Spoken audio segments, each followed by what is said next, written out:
Do you have a garage door? Then you should watch this. Hi, my name is Kelly Gower and I'm a realtor and mortgage broker in Southern California. But I do more than just sell homes. Follow me and I'll help you get the most out of your investment.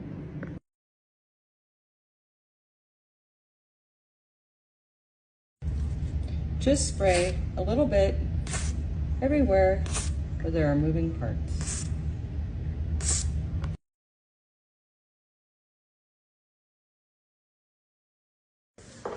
When spraying the spring, I like to use an old piece of cardboard to protect the wall, but you should also carry a rag around with you just in case.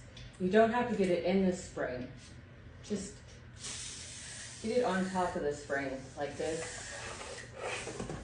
Just a little bit here and there, because we're gonna roll the garage door up and down.